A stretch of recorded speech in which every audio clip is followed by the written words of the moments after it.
అరిటాకొచ్చి ముళ్ళు తాకిన ముళ్ళు వెళ్ళి అరిటాకును తాకిన పచ్చని ఆకు చీలిపోవునే ఆడవారి బ్రతుకు అట్టి చందమున చీలిపాయలవుతుంది లోకమున అనాది నుంచి ఆడవారికి అన్యాయం జరిగింది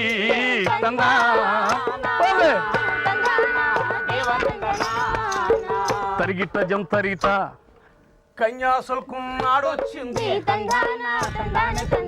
పాలవి జంతువులుగా మార్చింది వర్ణికి కట్టం నేడొచ్చింది ఆడ బ్రతుకు ఆక్రోషిస్తుంది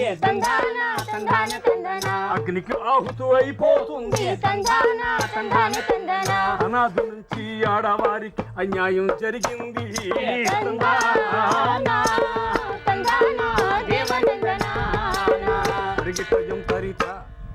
వీరేశలింగం పంతులు గారు, రఘుపతి వెంకటరత్న నాయుడు గారు, గురుదాడ అప్పారావు గారు, రాజా రామ్మోహన్ రాయలు, ఈశ్వరచంద్ర విద్యాసాగర్ లాంటి ఎందరో సంఘ సంస్కర్తలు కవులు తమ కళలు ఝులిపించి తమ కళలకు పొదును పెట్టి ఆనాటి నుంచి స్త్రీకు జరుగుతున్న అన్యాయాన్ని అరికెట్టారు. జరగబోయే ఎన్నో ఘోరాలు ఆపు చేయడానికి ప్రయత్నం చేశారు, ఈనాటికి ప్రయత్నం చేస్తున్నారు. అయితే నాడు కన్యాశుల్కం అనేటటువంటి సంఘ విద్రోహ చర్యను నిరసిస్తూ గురుదాడ అప్పారావు గారు ఎన్నో మహత్తరమైన రచనలు చేశారు. అందులో భాగమే పూర్ణమ్మ కథ.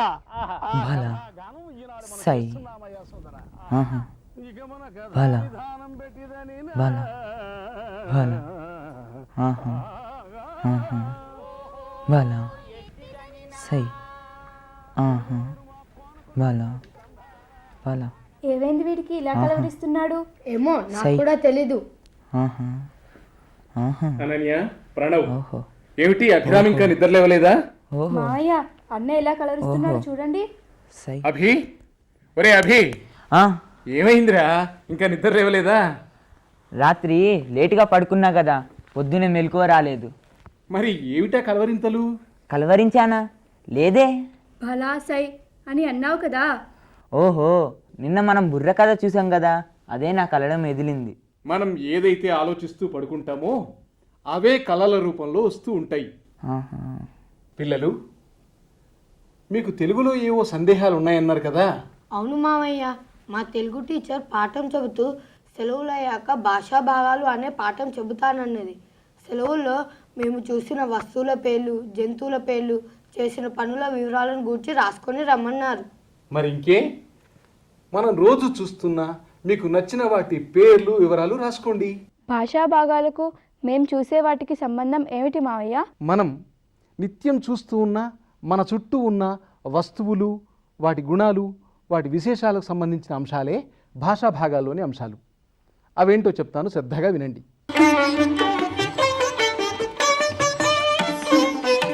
భాషా భాగాల్లో మన భాషకు సంబంధించిన 5 ముఖ్యమైన అంశాలు ఉంటాయి. అవి ఏమిటంటే నామవాచకాలు, సర్వనామాలు, విశేషణాలు, క్రియలు, అవ్యయాలు.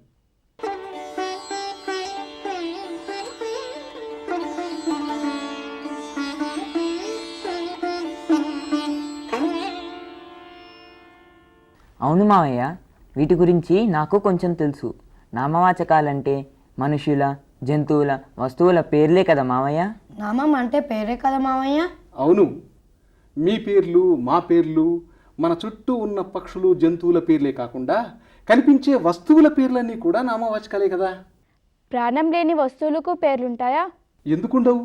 రాముడు, కృష్ణుడు లాంటి మనుషుల పేర్లు, సింహం, మేక, ఆవు, పులి లాంటి జంతువుల పేర్లు, చెట్టు, పుట్ట, గుట్ట లాంటి జాతుల పేర్లు, అలాగే కర్ర, బల్ల లాంటి వస్తువుల పేర్లు. ఇలా మన చుట్టూ ఉన్న, మనకు కనిపిస్తున్న వస్తువుల పేర్లన్నీ కూడా నామవాచకాలే. వీటినే మనం ఇంగ్లీష్లో నౌన్స్ అని అంటాం.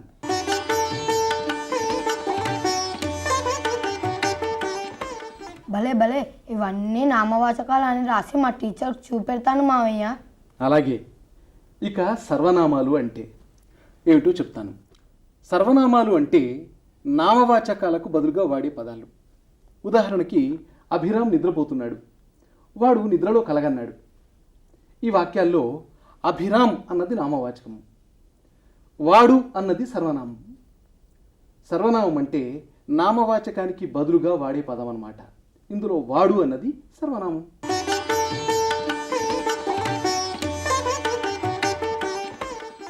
వాడు, అతడు, వీరు, వారు ఇవన్నీ సర్వనామాలే కదా మావయ్య? అవునన్నయ్య. ఇక విశేషణాలు అంటే ఏంటో చెప్తాను వినండి. నామవాచకాలకు కానీ సర్వనామాలు కానీ వాటి సమూహంలోంచి వేరు చేసి చెప్పేదే విశేషణం. ఉదాహరణకు ఓ ఆవుల మంద ఉందనుకోండి, ఆ ఆవుల మందలో ఓ నల్లటి ఆవు ఉందనుకోండి, దాన్ని ఏమనాలి? నల్ల ఆవు. అవును, ఇతర ఆవుల్లోంచి దాన్ని విడదీసి నల్ల ఆవు అని చెప్పాము. నల్ల అన్నది దాని విశేషణం. అంటే ఒక వస్తువును పదార్థాన్ని బట్టి కానీ గుణాన్ని బట్టి కానీ జాతిని బట్టి కానీ ప్రత్యేకంగా విడదీసి చెప్పినట్టయితే అది విశేషణం.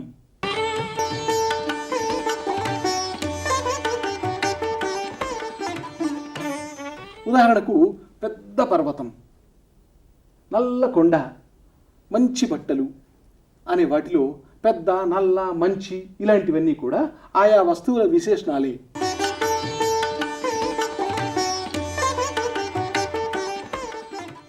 ఇక క్రియ అన్నది 4వ భాషా భాగం. క్రియ అంటే పనిని తెలిపే పదం.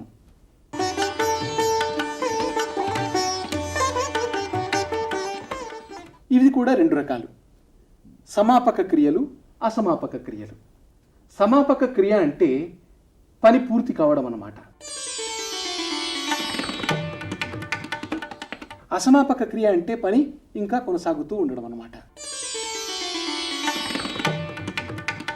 ఉదాహరణకు నేను నడుస్తూ ఆలోచిస్తున్నాను అనే వాక్యం తీసుకుందాం.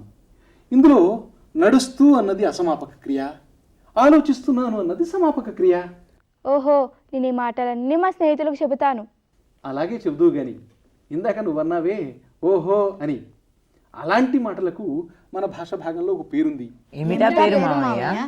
అవ్యయాలు అని. మావయ్య, మాకు అవ్యయాల గురించి చెప్పరు? తప్పకుండా చెప్తా.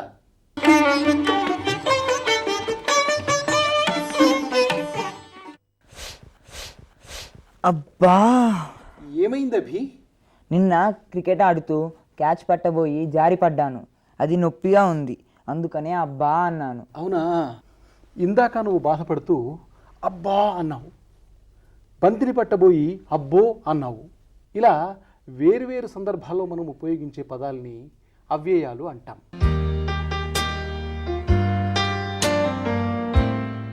అంటే వేరువేరు సందర్భాల్లో మాట్లాడే మాటలను అవ్యయాలు అంటామా మామయ్య? అవును, మనం సంతోషంగా ఉన్నప్పుడు ఆహా ఓహో అంటూ ఉంటాం. అదే విచారంగా ఉన్నప్పుడు అయ్యో అబ్బో అంటూ ఉంటాం. ఇలాంటి మాటలన్నీ కూడా అవ్యయాలే. ప్రొద్దున్న అన్నయ్య కలవరిస్తూ భలా సై అన్నాడు. ఆ మాటలు అవ్యయాలేనా? అవునమ్మా, నిన్న మీరు చూసిన బుర్ర కథలోని ఆహా ఓహో భళ భళి తందానా అన్న మాటలని ఉన్నాయే, అవన్నీ అవ్యయాలే. అనాది నుంచి ఆడవారికి అన్యాయం జరిగింది.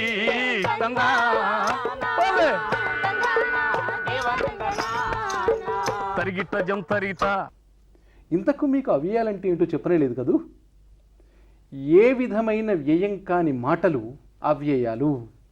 అంటే వ్యాకరణ పరంగా ఈ పదాలకు ఏ విధమైన మార్పు ఉండదన్నమాట.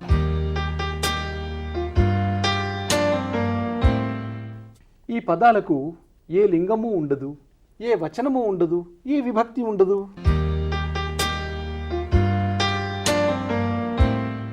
అంటే వ్యాకరణ పరంగా స్త్రీలింగ పదాలు పుంలింగ పదాలు ఉంటాయని మీకు తెలుసు కదా.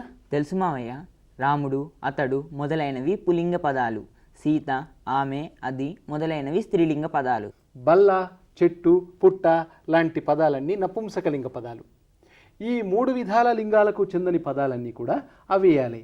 అక్కడ ఇక్కడ ఆహా ఓహో అన్న పదాలు ఇవి కూడా స్త్రీలింగాలు కానీ పుంలింగాలు కానీ నపుంసకలింగాలు కానీ కావు. ఇవి ఏ లింగానికి చెందవు కనుక వీటిని అవ్యయాలు అని అంటాం.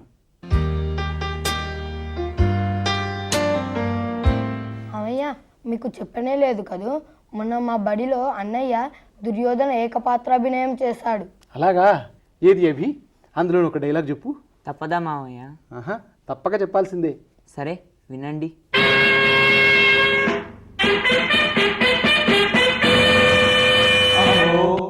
ఏమి మయసభా సౌందర్యము అద్భుతం అనిర్వచనీయం. ఏమి ఈ మయూరి కళా కౌశలము, మయూరే రమణీయం ఈ శిల్పకళా సౌందర్యం.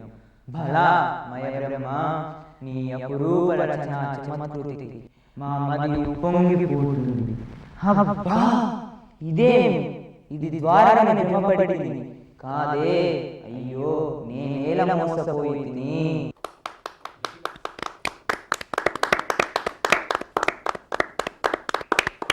చాలా బాగుంది అభిరామ్. నీ నటనకు నా అభినందనలు. దుర్యోధనుడిగా నీవు పలికిన ఆహా, ఓహో, అబ్బా, మయూరే, భళ లాంటి పదాలన్నీ కూడా అవ్యయాలే. అవును మావయ్య, ఇవి ఏ లింగానికి చెందవు.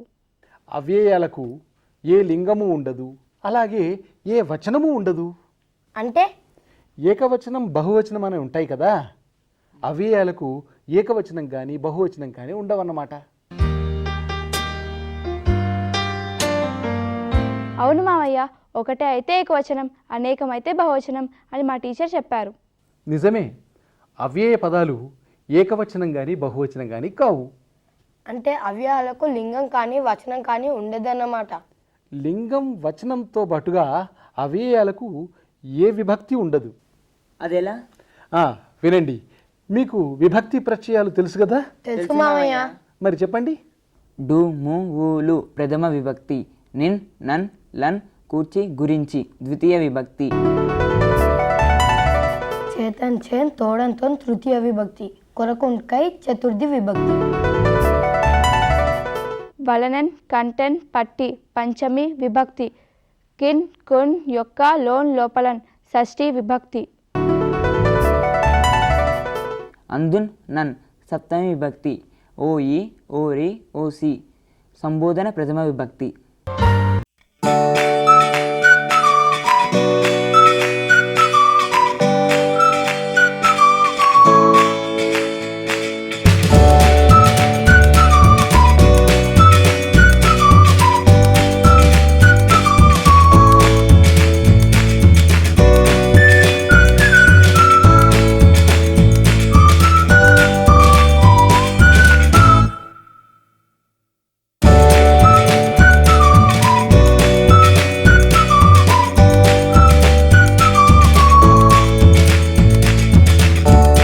ఓహో, అక్కడ, ఇక్కడ లాంటి పదాలన్నీ కూడా ఏ విభక్తికి చెందని అవ్యయాలన్నమాట. తెలిసింది మావయ్య. మావయ్య, అవ్యయాలు ఏ మార్పు చెందనివని అన్నారు కదా, అదెలా? వ్యాకరణ పరంగా అవ్యయాలకు ఏ మార్పు జరగదు. ఉదాహరణకు చదువుట అనే ఒక క్రియాపదం ఉందనుకోండి, దాని సందర్భాన్ని బట్టి చదువుతూ, చదవక, చదివిన, చదవగల అనే అనేక రూపాల్లో మనం దాన్ని సందర్భాన్ని బట్టి ప్రయోగిస్తూ ఉంటాం. కానీ అక్కడ, ఇక్కడ, ఆహా, ఓహో లాంటి అవ్యయాలను మనకి ఇలాంటి మార్పు ఎక్కడా చూడము. అందువల్ల అవ్యయాలు ఏ మార్పు చెందనటువంటివి అన్నమాట.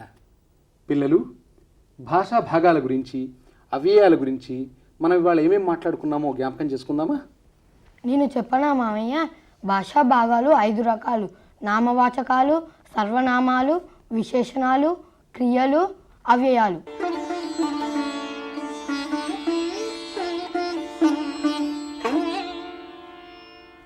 పేర్లకు బదులుగా వాడేవి సర్వనామాలే కదా మావయ్య?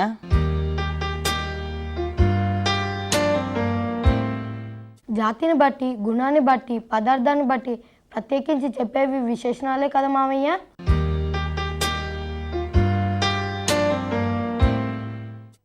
ఇక క్రియలు అంటే పనిని గూర్చి తెలిపే మాటలు. అవ్యయాలు అంటే లింగ, వచన, విభక్తులు లేనివి, వ్యాకరణ పరంగా ఏ మార్పు చెందనివి కదా మావయ్య?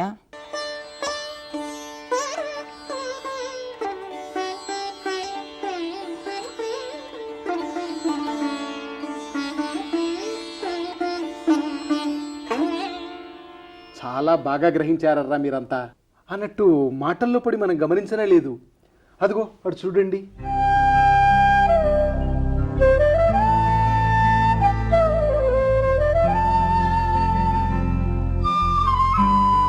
నీలి ఆకాశంలో ఎర్రని సూర్యకిరణాలు ఎలా మెరిసిపోతున్నాయో.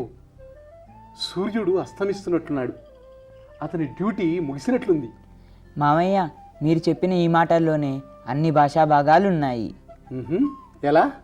అబ్బా అన్నది అవ్యయం, సూర్యుడు అన్నది నామవాచకం, అతడు అన్నది సర్వనామం, నీలి ఆకాశంలో నీలి అన్నది విశేషణం, అస్తమిస్తున్నాడు, ముగిసింది అనేవి క్రియలు.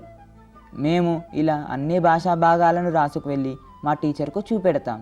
శభాష్, చాలా సంతోషం.